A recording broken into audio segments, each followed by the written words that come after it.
Action. Yeah, now we're good. So welcome back to another episode of RMC. I'm Dr. Sam Zender with Rock Solid Physical Therapy and Performance in Mequon. I'm Dr. Garrett with Chiropractic Company over in Mequon. And I'm not Dr. Mitchell Klopp, owner of CrossFit Woolly Mammoth. My name's Alyssa, and I have been doing CrossFit for 4.5-ish years, maybe. Is that it? I'm Elizabeth, and I've been doing CrossFit for 10 years. I'm Laura, and I've been doing CrossFit for 4.5 years.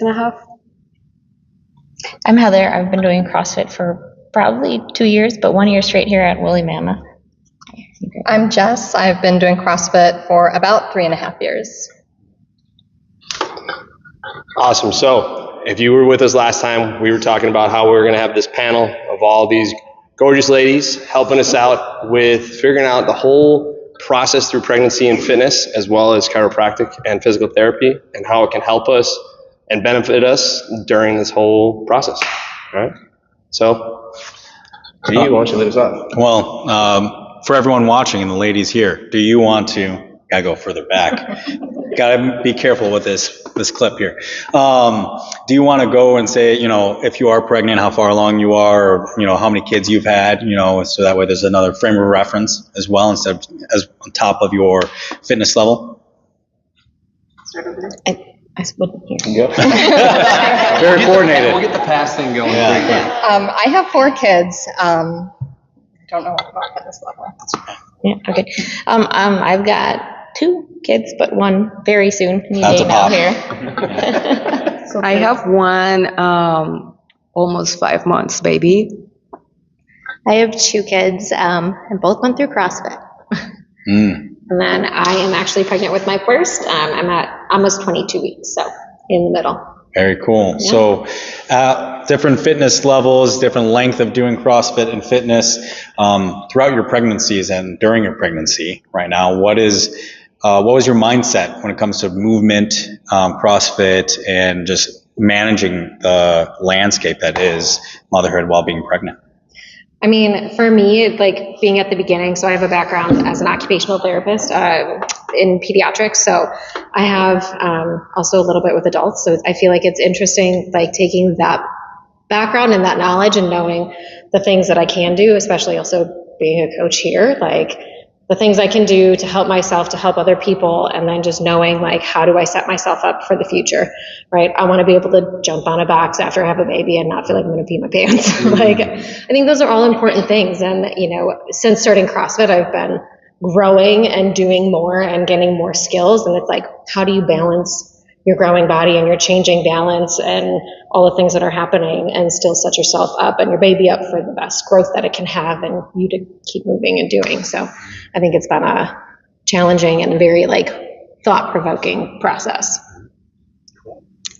She said it all. My big thing with being pregnant, and like I said, I did CrossFit with both of my kids, was just keeping my energy up while I was pregnant, because you need it. Every day gets harder, the baby gets heavier, gets bigger, it's hanging out in different spots, kicking you in different spots. So just having that physical strength and the endurance that comes with working out and keeping healthy, but then also just having that when you're postpartum, like that energy, recovering, and as Alyssa said, you're getting your body ready for that. And then heck, now I have a 4-year-old and an almost 2-year-old, and I need the energy to keep up with them. So I will add, I know she mentioned, but the emotional part, like the hormonal change that we go through, and having a support, like a community here to come and share and, just spend 1 hour talking about different things and, all this fun stuff.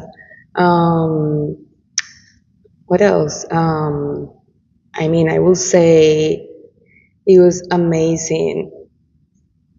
My labor part, because of doing CrossFit, I will say. It was just amazing. It was amazing as in it was easy? Or? It was easy. Like, I was freaking scared about that, but it was so quick. The nurse that was helping me was like, holy cow, you're strong. I was like, I didn't know I was that strong, but, But yeah, I think that will be for me. was that open workout you did. Yeah. Yeah, I'm hoping for a natural labor, so doing all of this to support me through that and the recovery. I work with a pelvic floor therapist, and we're going to check in like right away because I'm not missing too many classes. It's really hard to keep me out of here. Big pass. Yeah, I would just add, like I said, I have 4 kids. For my first 3, I really wasn't doing any structured workout, so not a lot. And even though for my 4th, I was obviously older than I had been with the other kids, it was the easiest pregnancy. I came consistently. I felt strong. Again, easy labor, quick. And now that I feel like I haven't been coming as much after the baby, I definitely notice energy is lacking and just not in the mindset that I was when I was coming consistently. So It's interesting to me how every pregnancy, obviously every woman is very different, every pregnancy though is very different. So what were some of the maybe main challenges, whether that's, we mentioned emotional to an extent, but physically, maybe what were some of the main limitations, maybe certain types of pains or aches or energy limitations that you all experienced, just as examples for some of the ladies who may be watching? yeah, I'd add quickly, I think again, because of CrossFit, it was the most pain-free pregnancy that I had had. In the past, I had back pain or hip pain that really affected my day-to-day life. And I think just by staying consistent, it helped with a lot of the pains that you kind of would go through with all of that. Do you mean like pain while working out? Just in general, like during the pregnancy, maybe immediately postpartum. The reason I like to mention this is, again, because every woman's going to feel a very different experience. And some women may be out there saying, oh, what I'm feeling is maybe abnormal, or I can't recover from that. And obviously you are all still active and are still in the gym consistently. So help kind of inspire that message towards women who maybe feel like, oh, because of this pain or because of this challenge, I'm not able to stay active. So I think moving has helped a lot. Like I've been able to keep moving and been pretty pain-free. First trimester was fatigue for real, but you said you've been feeling good. But now, and as I'm getting near the end, my hips feel like bungee cords. Like first thing in the morning, it hurts. I move really, really slowly, but at the end of a workout, I feel way better for the rest of the day, mostly until the end of the day. So. Yeah, movement is medicine, as they say. Curious, did any of you guys get criticism or doubt if you could work out or do fitness, to the level that you were, like what was your social interactions or even the headspace of like, man, I used to be able to do all this lifting. Can I really do this? If it's your first time or what, kind of walk people listening through that battle, that mental battle. Okay, so the first part, my family, they were just freaking out about me doing CrossFit because they thought like, oh, you're gonna kill that baby, or that's just too much, or they don't know, they're from a different time, like they didn't work out, all those things. Mm-hmm. It was very challenging at some point. I will say half of the pregnancy, when I had to run, or my speed, how it changed, and Mitch knows, like I will be sometimes kind of crying, like I don't feel myself, like I hate this. I'm just like, you will be back, you're fine, you're just going to change, and that's good. I mean, he's right. He was nice. Big eye rolls. Nice. So yeah, okay, that's it. Awesome. All right, want more on that? Yeah, I think everyone's going to experience that to some degree. So my favorite was going into my OB and her, we're pregnant, don't lift more than 25 pounds. I was like, I just did a workout this morning. Mm-hmm. Sorry, boss, it's happening. And she, kilos. Yeah. Let me do the math. Oopsie daisies. But then like having that conversation with her, she looked at me and she goes, okay, listen to your body. Mm-hmm. And so both of my pregnancies, that's what we did. My first, we altered a little bit early on, probably because I was a little bit scared. I didn't want to pull things out of shape, pelvic floor, that's real. So we slowed down. It was less jumping. And yeah, some of the movements weren't my favorite, but Mitchell and I always worked on stuff like that. Other alternatives that people would go, I chose not to go, particularly like dumbbells. I have crazy arms, so I stuck with the barbell instead because I knew that was safer for me getting over a big old belly than with 2 loose dumbbells. And then with my number 2, that was probably the hardest. She sat really low, and there was pain, there was discomfort. My body is changing, doing its shape thing, and even just getting yourself out there, sometimes you're like, I feel ugly. But that movement and having that community and then having you ladies around like, oh my gosh, you're doing great. It really boosts you up that way too. So there's a lot going on in that headspace, but having a community and keeping the movement, it just does a lot. Cool. This is 4 out of the 14 ladies in the last 3 years that I've worked with that has gone through pregnancy, and I've learned a ton. I am not a father, so being able to experience it with you guys, because I see you at least 4 days a week, maybe more, there was things that I never even knew, and everybody was different. Like Lee, you basically went up to the day of your pregnancy with this last one. And then it was like, cool. Okay, she was checked in, let's say at 5 a.m. and baby came at what, 6? Midnight. So yeah, okay, so things like that. Like the other thing is the whole coning factor. That was something that I obviously can't see unless you can see it protruding through the skin. So that was a very conscious thing that I had to start asking about very early with everybody. And then obviously, Heather, you debunked that. So my question for you directly is, with the differentiation between coning per gal, what have you found is the most important, we'll say, factor or limiter for that whole process? Does that question kind of make sense? Like when to worry about Yes. it, kind of. Yeah. Well, as soon as I found out I was pregnant, I was like, well, I'm not stopping CrossFit. This is my happy place.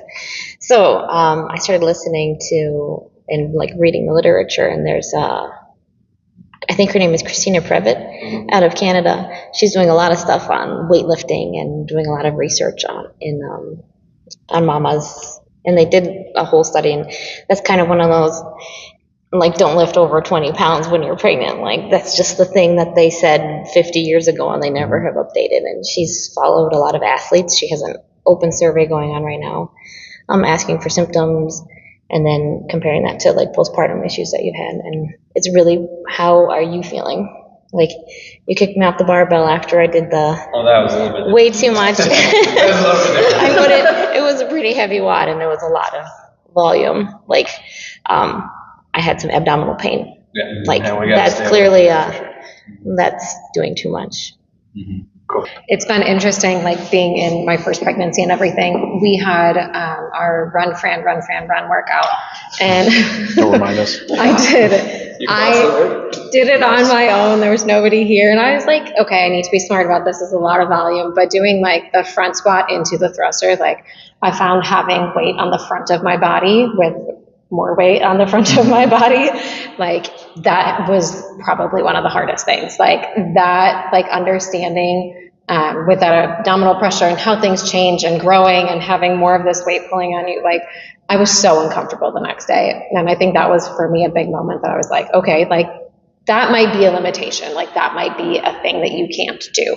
You know, we've had days where you came in and I was doing push-ups and you're like, it's okay to drop to your knees. And I sat outside and cried afterwards because I was like, I don't want to change. But like, I think understanding like what is something because it's hard versus like what is something because it's uncomfortable or it's unsafe. And I think like knowing those differences and wanting to set yourself up so that doesn't happen in the future, I think is such a like complicated space to be around, right? Because you're like, I don't know, am I, like they tell you, don't do it if it doesn't feel good. And you're like, what's that supposed to mean? Like, I don't know, it feels fine now. And then 2 days later, you're like, it doesn't feel fine anymore. So I just did that.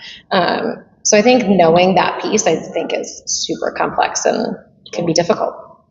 You guys touched on the idea of education a lot, which I think is always fascinating to hear other providers and other clients or patients, whoever, always be surprised by, oh, I can actually do that, or they have their beliefs kind of counteracted. In pelvic floor physical therapy, I'm sure in chiropractic as well, we're always combating these thoughts with other providers where maybe there are limitations placed on women, especially in this case. that don't need to be there, such as, don't lift a certain amount of weight or don't exercise at all. So question for you all, or some of you, whoever wants to chime in, would be, what if there was one thing that you could all, now through your experiences, educate, quote unquote, other women, maybe who are pregnant or who are considering pregnancy and fitness, one thing that you've learned that you would want them to know as quickly as they can? Maybe it's regarding, how active you can be, or something you learned about what you can do versus what you can't do, something along those lines. What did you learn that has surprised you? Pelvic floor physical therapy in particular, again, that I don't even know if it existed 10 years ago. I certainly never heard about it. I didn't hear about it 4 years ago when I had my son. So when I heard about it with my last pregnancy, it was definitely something I found helpful, especially with, like I mentioned, hip pain and back pain, because everything is affected. And so I did do chiropractic as well as physical therapy. And that would be my advice, is kind of take a holistic approach to everything and set yourself up to feel good. Was there any specific kind of treatment or type of intervention that you felt like was most helpful through your experience? I think it was really just the small strength pieces and stretching and mobility. When I mentioned the back pain, it came down to just them saying, you just need to strengthen your back muscles. And that was kind of when I first started in CrossFit. And that's really what helped with the pain, was being able to I think, gain a little more strength after all the pulling and stretching and everything that was on my back. Pregnancy definitely points out your weaknesses. Like, I knew I had a weak core, but man. Yeah, same here. Man. I don't have to hog it there. Yeah, I think, from my perspective, being a provider, you kind of use the word, holistic, but at the same time being like preventive, right? Like continuing your fitness level and as much as you can listen to your body as part of that. But sometimes I see people try to be very reactive, because they just kind of go through it. They listen to the, 50-year-old advice, and they pop in my office at like week 35 and then with crazy pain. And it's like, at that point, it's so hard to manage when you're starting. Compare it to figuring out how you can continue to move and strengthen, during it, and listening to your body at that point. So I think prevention is one of the most, and being proactive with it is one of the best things you can do, for sure. I've been seeing my chiropractor since I've been like 12. Mm-hmm. And I went in to see him when I was probably 13 weeks or so pregnant, because I was having massive headaches and they were getting worse. And he was like, well, congratulations, we're going to be seeing a lot of each other. Like, he's like, this is, he's like, it's safe. These are the things we're going to do. He's really great about telling me all of the like ways that we can change things. He's like, I'm not going to make you get onto the table. Like, I'll bring it up. And, there were so many other things that he could do. But that, like, we want to keep working through these pieces versus, see you whenever you need me. Right. He's like, let's touch base in 6 weeks. Let's touch base in 3 weeks. Like, more of that kind of prevention, which was great to have and see. Yeah. That's awesome. The support network, you kind of mentioned that as a provider, obviously that's the chiropractor's role. But for me as a husband, watching my wife go through this whole process twice, sometimes you can almost feel a bit helpless. I remember the first couple weeks of our first, my daughter, going through that process, and my wife had very bad morning sickness, and I almost felt like, are you okay? Like, what else can I do? Can you want me to hold the toilet seat up for you?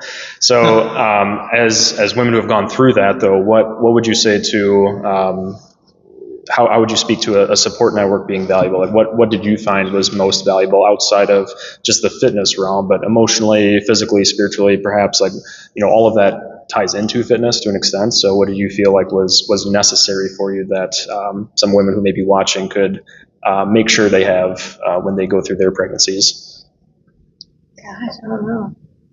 Real in-depth question. Yeah. Yeah. And maybe nothing. Maybe you just toughed it out yourself. Yeah. I mean, that could be the case. Impact to your network. I think kept us motivated to show up when we saw each other showing up. Yeah, the community, I definitely think that we have created, especially other women knowing that they're going to become pregnant and want to keep up working out. We were, really just support each other. Talking about morning sickness, oh gosh, that was my first trimester. Like, yeah, it was, I couldn't think about what was for dinner. I never threw up, but you just couldn't think about it. Honey, don't even tell, just make it, I'll eat it. Yeah. Let's not talk about it, I'll get sick.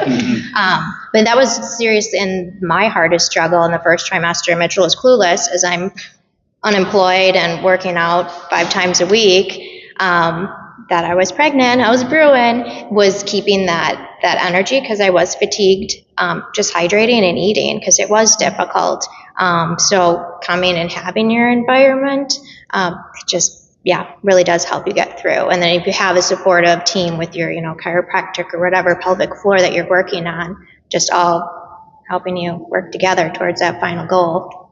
I think one of the other big things is like, you have to ask for help. Like, you have to say something, everybody has their own idea of when they want to tell people when they're pregnant and things like that. Like, I'm pretty certain I told Mitch when I was like 6 weeks, because I was here and we had a workout that we were like skiing and doing box step overs and something. And I was like bent over and I was like, I'm going to vomit. I'm going to vomit. It's going to happen. I spent a lot of time staring at the blank space between those 2 boards. But I was like, I need to tell somebody because he needs to know, because my energy, people would come in and find me laying on the floor in the gym. And they're like, are you okay? I'm like, I'm fine. I'm just really freaking tired. And everybody has a different idea of when they feel comfortable telling people, and for me, like, it was one of those things that I wanted to tell people sooner than later, because I knew I needed a support system around me. If something happened, right, God forbid, like, I wanted the people around me to know that, like, hey, I'm going through something and I need you to be understanding. But I also wanted the people to know around me, like, if I need to step out, don't be like, what's wrong? Like, I don't feel good. Let me puke. Yeah. I'm going to puke and it's not because of the workout, okay?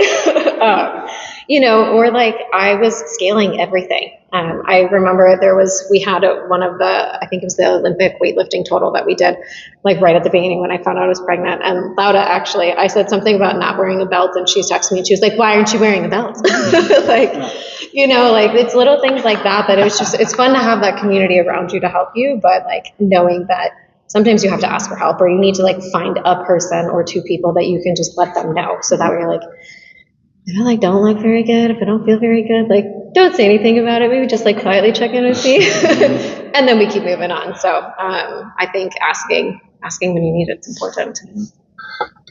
Thought is, how long did it take, or for you to come back to all this stuff if you had child already? Or foreshadow, how long do you think it's going to take for you to get back utilizing different services that you know about? What do you think? Yeah. Well, doctors say to wait 6 weeks minimum. I was going crazy. I wanted to come back. So I was just doing small movements, that would be safe, walking, stretching, things like that. A lot of what I had learned here. So I came back right away at 6 weeks, and I felt amazing. I felt really good. Life has kind of happened, and I haven't been able to be consistent, like I mentioned, but I think as soon as you feel good and can get back, it's better for your mental health for sure, and I think better for your physical health too.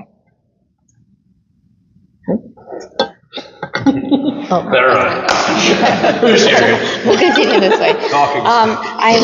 After my last kid, I was pacing the hallways like, how long can I be discharged? So like, I'm going to be moving right away. I have an appointment with my friend who's a pelvic floor physical therapist within 2 weeks, and we're going to kind of gauge it from there, and I'll chat with you and see when.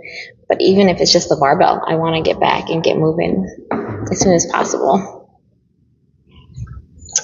So I came back at 7 weeks. Yeah, I was crazy about coming back. I will say I still need to work a little bit on my pelvic floor. I had, what is this thing here on the belly from Connie? Yes, so I still need to work a little bit on that, my pelvic floor for sure. But Mitch has been helping a lot with the movement, just to make it more comfy for me. But yep, just go to pelvic floor. So question for Roxelle, because we have, you being a physical therapist and having a pelvic floor physical therapist in your office as well. Shout out Dr. Bree. Yeah, there you go. It's not me. Yeah. Don't come see me for that. See her. She was supposed to be here today. She couldn't make it. That's all right. That's your bench. Anyways, when it comes to working with patients, clients, or even friends, family members, at what point do you recommend, like, how soon to see a pelvic floor specialist for that, or like, even like, don't talk about your wife directly, but the same standpoint of like a family member, right? Like when would you like, this you should get on this right away?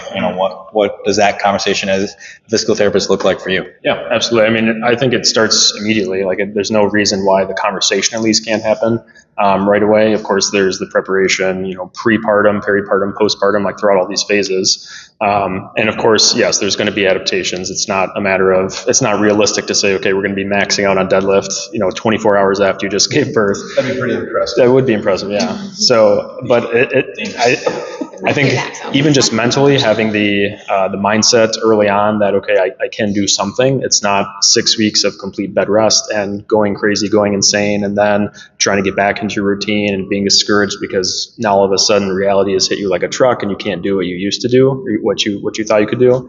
That's much harder. So early on, even simple things such as, can we just work on trying to tighten your pelvic floor to an extent, or can we tighten your abdominals, right? Isometric exercises, maybe just walking, right? Or deep breathing, right? Simple things like that early on. But I think for me and for, Dr. Bree, I think she would say the same thing, that it's more of a matter of mindset early on of helping women and clients outside of pregnancy even mentally get in that framework of, okay, I'm moving forward. I'm not just staying stuck for 6 weeks. I think it's interesting because there's been such a huge shift in healthcare, and like most doctors, at least, are really like taking this holistic approach, but also looking like when I met my OB for the first time, I was talking to him about all the things that I wanted or didn't want. And he was like so supportive in those pieces. And he's like, we're going to figure it out along the way, and we're going to move through and do those things for you. And like, they're not thinking so much about like the baby all the time. Like, they're thinking about you as a person. Like, they understand that you are creating this child and carrying them and doing things with them, and you have a life before them and during making them and after them and all of those pieces. And I think there's been a huge shift in healthcare, at least from the doctors I've seen and the doctors I've worked with and the friends that I have that work in pelvic floor and kind of across the spectrum, which has been really interesting. Like you said, it's not like, oh, you have to do this now, or no, we're going to wait and see. Like, you haven't had your baby yet, right? But 2 weeks, you're like, we're getting that appointment set up. We're starting that, because there's no need to have to wait for a problem to occur. Like, plan the evaluation, do that thing.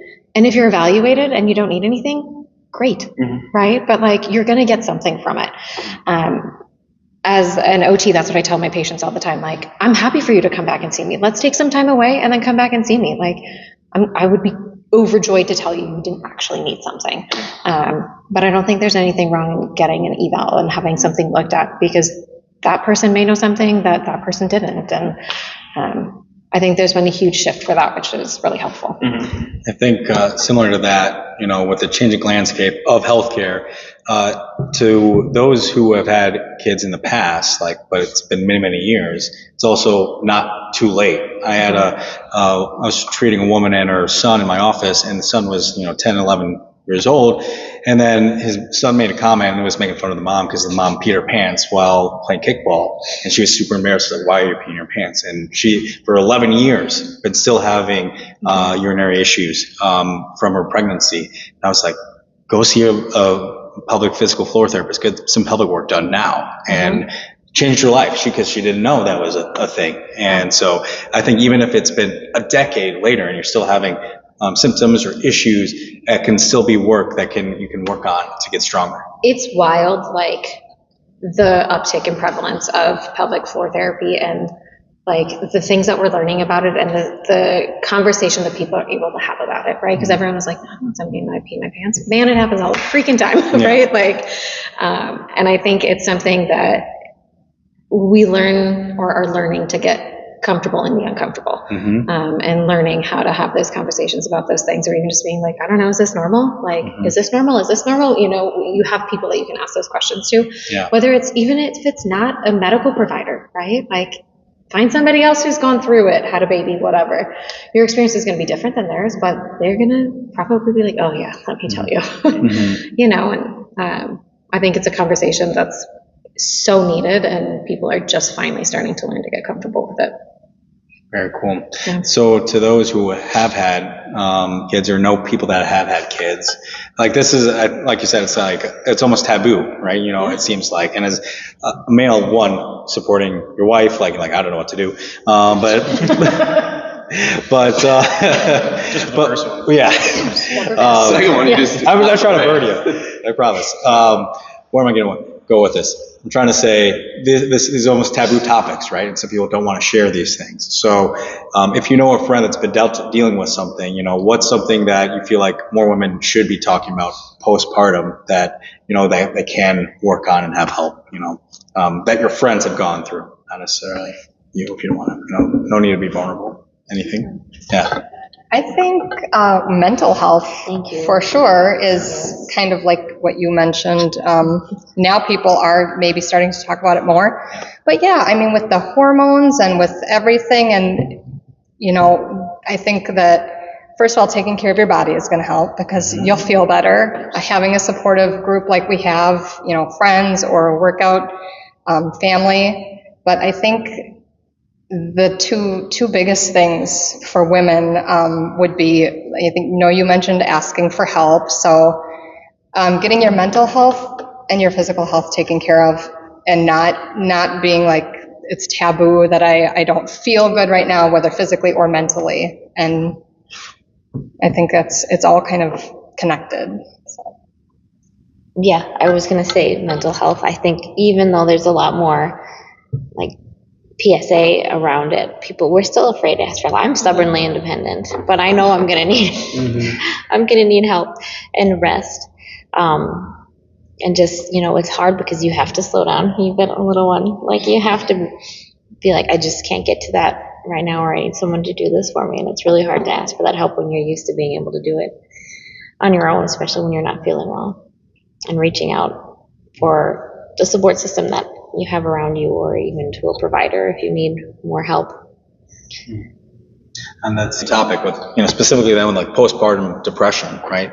To digging a little bit deeper, what are stories you've heard people, the elements to help overcome that, and the mental health, you know?